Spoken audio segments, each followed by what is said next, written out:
and welcome back to the 2014-2015 school year to all of our teachers, students, and parents.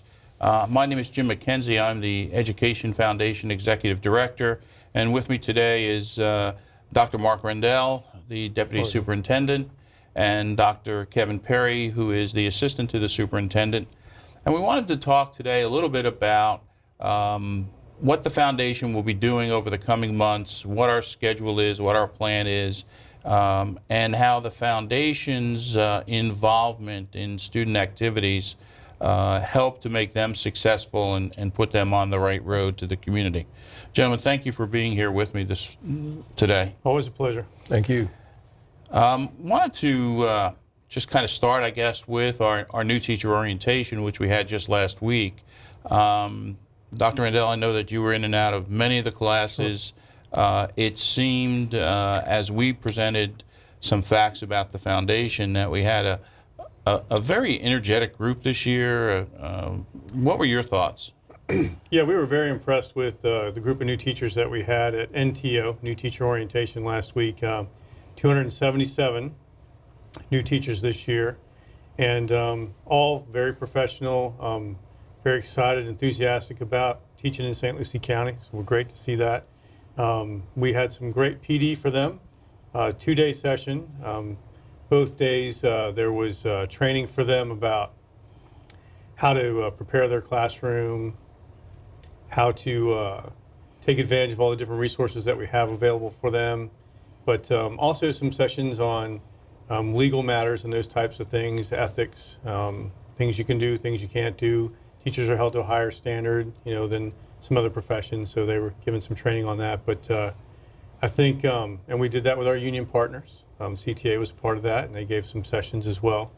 But I think the session that I did enjoy the most was actually with the Education Foundation, because the teachers that were new to our district saw all the different opportunities for resources they had available to them through the Foundation. And I did have several teachers who were new to St. Lucie County, but not new to teaching. These are teachers who have taught in other states or other districts. And they were very impressed that the Foundation was there to help welcome them on their first day of employment with St. Lucie Public Schools. Well, we certainly appreciated the opportunity to be there from the Foundation standpoint. But I think, Dr. Perry, you've been in this community for a long, long time, bringing new teachers in from around the country. And I noticed by a show of hands, probably 80 or 85% of the new teachers at that orientation were from outside St. Lucie County. Yes, we're working really hard, though, trying to grow our own. Each year when students graduate from our school district, they get a certificate from the superintendent, which allows them to come back and work in our school district if they meet all those requirements for educators. With the diverse needs that we have, when you look at the ESE needs that we have to go out of the state to bring in the caliber of educators that we want to have for the students here in St. Lucie County. Well, I think that's important, and it certainly is an economic impact on our community. It's housing, it's food, it's cars, it's gas tax, and all of the things that will help long-term for the school district. So we had a great opportunity to meet a lot of very interesting and young, and as you said, Dr. Rendell, middle-aged folks who may be looking for a little calmer, quieter place to be Sure. As they settle into their teaching career. And again, to piggyback on that, we have a welcome back celebration, which is about 325. We have Awesome. registered so far for that. And it's something that was done a number of years ago on a much smaller level. But that celebration certainly gives folks who have transferred from one school to the other. We've been updating a number of the lists, and we found that we probably have as many new teachers that have just as many that have transferred from one school to another school, or from a different subject to another. And any Any thoughts to how that happens, Dr. Perry? Well, what happens is as our teachers begin to hone their craft, increase their knowledge and experiences, they begin to look for different experiences. And sometimes those different experiences could lead them outside of what we may say is their home-based school. And it gives them a different opportunity to affect students and education in a different manner, different light. And to do that, they may have to leave school A and go to school B, or maybe even come work at the district office as well. How important is the recognizing the teachers so that they start the school year off right? You always hear if you have a happy teacher, you have a happy student. Dr. Rendell, can you? Well, I think a little bit morale is at its highest at the beginning of the year, so we want to capture that excitement and enthusiasm. I think that the kickoff celebration that the Ed Foundation is hosting is a great way to do that. I think we want to be able to carry that enthusiasm and that excitement all the way through the year. So the different ways that we can reward and recognize our employees throughout the year are important. We want to, like I said before, maintain that excitement and enthusiasm, that strong morale throughout the year, and celebrate some successes along the way. So a lot of the programs, for example, that the foundation sponsors, Night of the Stars and classroom grants and things like that, those are successes. Those are things that can reward those teachers and support staff for their hard work throughout the year. But I think, a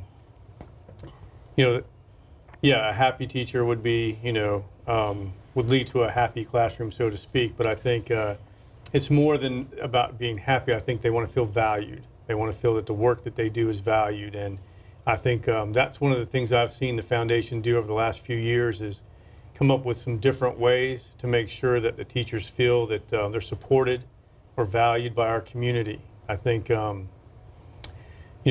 we expect the district to value them and support them, but I think the Ed Foundation can be that arm outside of the district, or that vehicle outside of the district that can show this support for them from the community. And I think it's really, really beneficial for these teachers. And I think that some of the programs that we have instituted over the last couple of years really speaks to that. And I'll just take a plug for the foundation. We've really pushed the Adopt a Class program. It's something that has been very near and dear to my heart for a number of years, and just couldn't get the right vehicle to kind of execute it. I just looked at the numbers today. We will double going into the first day that students, going into the open houses this afternoon, we have already doubled the number of classroom adoptions for all of last year. That's so great. I think it just shows that the community really wants to support the success of our students and making sure that the teachers have the tools. Well, I think one of the most impressive things about the Adopt a Class program is that you can make your donation online. So it's not just our immediate community that can support these classroom teachers. Their aunts, their uncles, their grandparents of the teacher, but also the aunts, the uncles, the grandparents of the students. If they don't live in our community, they can still take an active role in supporting that classroom. You can get donations, because it's online, on the website, from anywhere in the world. And I think that's a really great feature, especially, that a lot of our teachers are new to our area, but so are a lot of our families new to the area, so they've come from somewhere else. And the ability to support your granddaughter's classroom or your niece or nephew's classroom, I think that that's a beautiful part of the Adopt a Class program, is that anybody can contribute. They don't have to live here. And so if they have relatives outside of the area, they can still say, hey, there's a way you can support your little granddaughter's classroom, first grade class or whatever, and the money goes directly to the classroom teacher to use on whatever they want in supplies or materials and that kind of thing. So it's one of the best vehicles, as we used the term before. Yeah, and the backpack programs and those other things are all great, but those supplies run out after the first 30 days or so that the kids have. And as we've looked at, and why this is so important is, as we've looked at this, it's, a teacher can spend $300 to $600 a year out of their own pocket. buying pens, pencils, staplers, or just help to support the kids because they may not have everything that they need at home. And to make them feel as though they're part of the classroom and part of that learning team, they may need to do things. I had somebody say, well, why would you let a teacher go and buy sanitizer? Well, because if one kid gets sick, now all of a sudden you have a classroom full of sick kids. They're not in school, and when you're not in school, you're not learn. learning. Right. Yeah. So I think we all recognized that that's a very important part of a way to provide assistance to the teachers. And both of you gentlemen who have come from the teaching background and been in that classroom know that also well. The foundation has also created a new program this year to really help support the improvement programs in the different schools. Our Coupons for Classrooms campaign. That kicks off in September. It's a coupon book that will be sold during September 10th to September 30th in the classrooms by the students and the teachers. We've had several discussions, Dr. Randall, but why don't you explain what the teachers can use those proceeds for? Yeah, I mean, the Coupons for Classrooms book is a coupon book. Most of us are familiar with these types of fundraisers where you buy a book of coupons, you pay a certain amount for that coupon book, and then usually you can make your money back by using some of those coupons.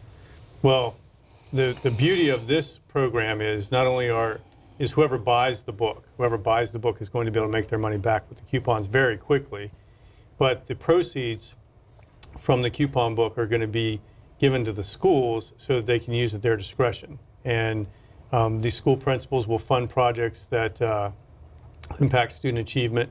Most of these projects will be things that are outlined in their school improvement plan, that kind of thing. But most of the the funds that we get from the state, a lot of them are categorical. They can only be spent on certain things. And if a principal has a teacher that's trying to do something innovative, or they want to do an innovative program at their school, maybe some of those funds can't be used for that. But funds generated by the Coupons for Classroom coupon book could be used for just about any kind of program that they would want. There are also matching funds available from the state, so it's kind of a double dip.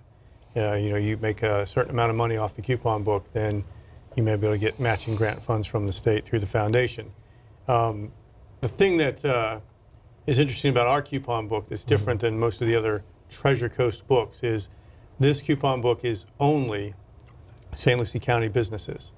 Now there are some chains in there, some national chains, but as far as local businesses, it's only St. Lucie County businesses. So some national chains, but then only St. Lucie County businesses. So if you have a choice to choose one coupon book over another, the fact that you could support local businesses, I would hope would convince someone to buy the one. And I think that's why we looked at, from the foundation standpoint, how can we affect not only what's going on in our schools and stuff that may not continually be funded by state dollars, but that we can't use our tax dollars for, but are still innovative ideas for students and ways that students learn and to achieve, and then how can the foundation help to support that? So it's being accepted at the schools, but it's not necessarily a school-based program. Correct. And the use of the funds that are accumulated in the schools are used to. It has to be part of the school improvement plan at the discretion of the principal and their PTOs and his or her advisors. So I think it's one of those things where the community again can support how a student approaches a subject, approaches a topic, looks at how a teacher might want to present it, and talk about it. I think that's the beauty of it, as Dr. Rendell mentioned, and the exciting part of it is that not only can our citizens invest in education, but then they turn around and invest back into our community, which makes our home base even better for not just students, but for all of us. And that is the real beauty of our coupon booklet, Coupons for Education. Yeah, I think the number that our economist has put out is that this book will have almost a $10 million impact on our community. So we're very pleased to be able to partner with the school district in making sure that our students have an opportunity to succeed through their teachers' efforts. I do want to talk a moment about, and the kind of the next thing on our calendar is in early October is our grant process. Teachers have an opportunity to submit a grant submit a grant for what things they would like to try and implement over and above the standard curriculum, as well as we have a number of ongoing intervention programs that the foundation has funded over a number of years, and looking at that whole program, we're going to have a segment on it in September so that we get the teachers up to date. But that's another one of those times of the year where teachers, again, are asked to take their ideas, to bring their ideas out. How important is that, Dr. Perry? I mean, being able to support teachers as they engage students, and it allows them to help those students express themselves, debate, and having those funds to do those other kinds of learning activities, strategies that they may need some dollars to assist them in doing so. It just broadens the students' ability to think and reason critically, analytically. So it builds that foundation, and having that support from the Education Foundation with those dollars for those classroom grants, for those which may be small amounts of money to help teachers do things that better students, is great for the students' learning activities as they move from one level to the next. And we've seen that over the last 4 or 5 years that I've been involved, particularly in the arts. You know, the music in our schools, where you bring 700 students together with the clinicians and so on. That's major for us. Music in Our Schools Month is the month of March, and our students participate in Fort County Honors Band, Fort County Honors Chorus, those kinds of things. But it gives us an opportunity to just focus on the students in St. Lucie County with an elementary chorus, a middle school and high school chorus, a middle school and high school band, where we bring in clinicians that better our students' performance ability. And again, that's another one of those opportunities that's supported by our Education Foundation, which increases our students' ability in their performance area in music. And we know what happens when students participate in music programs, what the research tells us. Mm-hmm. Yeah, we've had many of those conversations over the years. Dr. Rendell, you know, we talk about the grants and we talk about the effect that they have on students, you know, which is the end result, or really because this county is going to be judged by the number of graduates. And you know, we have decided from a foundation standpoint that we want to look at how do we intervene, or what are the programs that we can do that get the student in the classroom where they have the opportunity to learn it. And you know, we've had the pilot program over at Fort Pierce Central for a number of years. Sure. Central has a couple different programs that the foundation has funded through through school grants. So not only can individual teachers write classroom grants, schools and even the district can write a grant.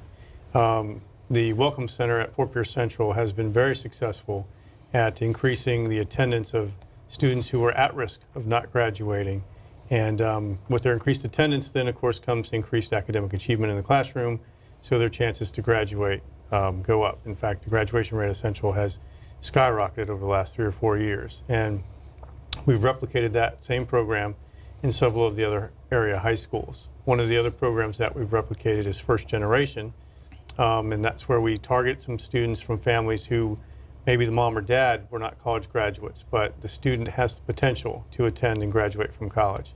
So with some additional supports, really with the attention provided by an adult at school, and then exposure to some activities and some study skills and study habits types of training, these kids are better prepared to apply and then attend and graduate from college. And again, we've had great success with that program at Central, and we're replicating it at some of the other area high schools. Yeah, Both of those programs wouldn't have existed without Ed Foundation funding. well, I mean, the Foundation Board of Directors thinks that that's extremely important to make sure that every student has the opportunity to do something past their post-high school days, whether it be, specific career training, technical training, going on to college, or having the opportunity to enter the military. If you can't finish high school, you can't even enter the military anymore. Right. So, it's very important to us and very important to the businesses and the businesses that want to expand and create economic opportunity in St. Lucie County to make sure that they're investing in our students. You all know about our November event, which will be our fundraiser, the annual fundraiser of our Foundation Ball. This year it'll be on November 8th. Those of you who are viewing, we'll send you lots of information. You'll hear about that as we get later on. But I did want to talk about, because the preparations have already started, and this year Dr. Perry is the man in charge, I guess, for our Night of the Stars, our annual recognition of our employees coming up on February 21st. But there's a lot of planning that goes ahead of that, and tell us a little bit about that and what we're looking for in the nominations from each school. And Just as soon as we get settled into school, we'll begin to circulate a timeline that will talk about all of the recognitions that happen at the Night of the Stars. Not only is it just teacher recognition, where we recognize the Teacher of the Year and the outstanding first-year teacher, but there's a distinguished minority educator and a school-related employee. So you have those 4 different recognitions that encompasses a major committee, a general committee, but many subcommittees that go into effect basically from October all the way through March. Our main event is scheduled for February the 21st, but even after the announcements happen, there are other activities that go along with preparing the packets and that kind of thing for possible state recognition as well. Photo opportunities, vignette opportunities for those teachers, working with different partners, and it's majorly funded again by our Education Foundation. It gives us the opportunity just to recognize the outstanding work of a select group of people that represent the entire education community here in St. Lucie County. Of course, it is patterned after the Academy Awards, complete with the red carpet, sometimes limousine rides for our finalists as well, with vignettes, video clips happening during the program, and we all look forward to the awesome performances by our students in St. Lucie County. It is an event to behold, one of the strongest recognition programs that we know of in St. Lucie County, and again, sponsored by the Education Foundation, recognizing the wonderful work that our teachers, our staff members do here for our students.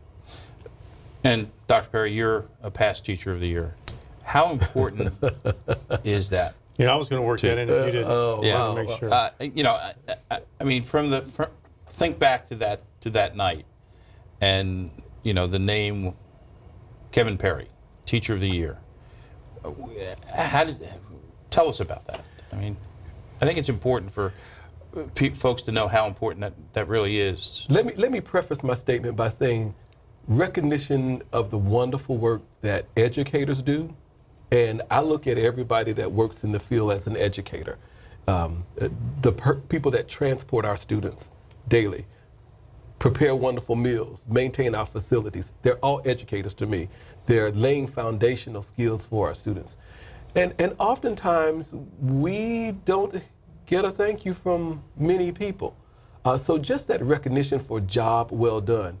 What's really exciting though is many years later, when one of those students come back and you're still teaching, or you're the principal of the school, and they say thank you, or they bring their child So now you have a second generation that's a part. But it's really important that we continue to recognize the awesome work that educators do for our community and for our society, because if you really look at everything, every profession, they're all affected by the work of a teacher. The doctor is able to operate because he was taught by someone. That person is a teacher. The lawyer is able to litigate because he was taught litigation by someone. That person is a teacher. So the foundation of all of our careers goes back to the wonderful work that educators all across our country, that they do with students and with people each and every day. So to have an opportunity to celebrate education is something that I think we should continue to do as we continue to promote the wonderful work that's going on and how we affect society on a whole each and every day. And I think it's important. I mean, we are one of the only counties in the state that goes beyond the school-related employee or the teacher of the year by recognizing that outstanding first-year teacher. It's important to them to know that what they've started down their path is important. I like to think, from what I've heard, Ms. McKenzie, that our recognition program is probably a model for the state. There's some things that's going on across the state, but I think the extent to where we go in recognizing the awesome jobs that our educators do is to behold. And when you look at an outstanding first-year teacher, they're nervous, they're young, they're energetic, they have all these wonderful ideas, and they're tasked with 20, 25 little ones in their classroom. And where do you go? But when you look at how they progress from day one throughout the course of the year, it's great to recognize the awesome preparation that they have and the wonderful job that they're doing with students every day as well. Well, and I think that is the key to this community, is to make sure that those that have been entrusted to teach our students are there, or have the right attitude, have the right mental state, and I think that's one of the key things that the foundation is most important on our wish list. Gentlemen, I want to thank you for coming in and talking a little bit about our district, talk about the things and how you see the foundation helping the district and the administration in making sure that our students have every opportunity as we get ready to start those first days of class. I know that both of you are headed out to open houses today for this right after this taping, and we'll be on the school buses come Monday and Tuesday, and we wish everyone within the district a great 2014-2015, and thank you for tuning in to Foundation Focus.